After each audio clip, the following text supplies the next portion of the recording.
എന്തൊക്കെയോ കാട്ടിക്കൂട്ടിയിട്ടുള്ള ഒരു അപരാധ സിനിമ. തന്നെ അപരാധം.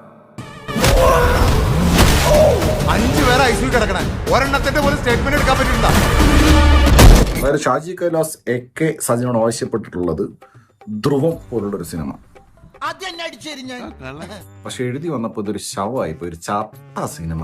എനിക്ക് എഴുതാനല്ലേ സാറേ അറിയൂ, വായിക്കാറില്ലല്ലോ. ഇതില് അസീസ് നെടുമങ്ങാടുണ്ട്, ഇതുപോലത്തെ ഒരു മൊണ്ണേഷ് കുമാർ, താനി മൊണ്ണ.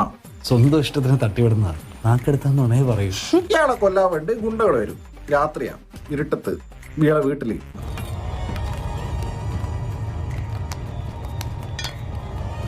അപ്പൊ സ്വാഭാവികമായിട്ടും തലയ്ക്ക് വെളിവുള്ള മനുഷ്യന്മാര് ലൈറ്റിൽ ഓഫാക്കിയിട്ട് മെല്ലെ അവിടെ രക്ഷ. ലൈറ്റ് ഓൾറെഡി ഓഫാക്കി, ഗുണ്ടകൾ ഓഫാക്കി. അപ്പൊ അവിടെ നിന്ന് എസ്കേപ്പ് ആവണ്ടേ മെല്ലാം.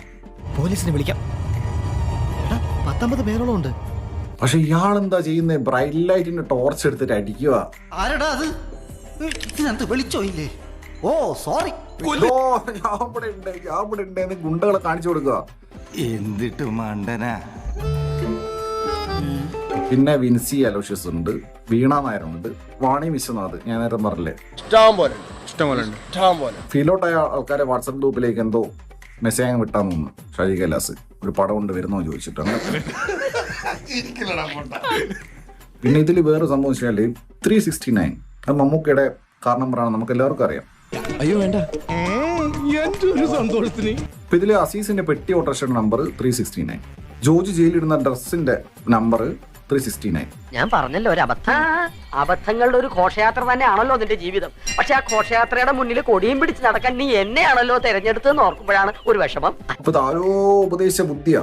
369 ഇട്ട് കഴിഞ്ഞാൽ കത്തും, തിയേറ്റർ കത്തും. ഈ വിവരമില്ലാത്തൊരു മുകളിലിരിക്കുമ്പോൾ ഉള്ള പ്രശ്നങ്ങളത്. മമ്മൂക്ക ഫാൻസ് കാര്യം നിരങ്ങും, ഫുൾ ഷോ ആയിരിക്കും വെച്ചിട്ട് കേട്ടതാ. മമ്മൂക്ക ഫാൻസ് മമ്മൂക്കയുടെ പടം കാണാൻ പോണില്ല. ഒരു കുഴപ്പമില്ല, സന്തോഷമുള്ള മക്കളെ, സന്തോഷമായി. അപ്പോഴാണ് നിങ്ങൾ ഓട്ടോറിക്ഷ പെട്ടി ഓട്ടാക്കി 369 ജോജുവിന്റെ ജയിൽ നമ്പർ 369 ഇട്ട് കൊടുത്തു കഴിഞ്ഞാൽ മമ്മൂക്ക ഫാൻസ് കാര്യം വിചാരിക്കുന്നത്.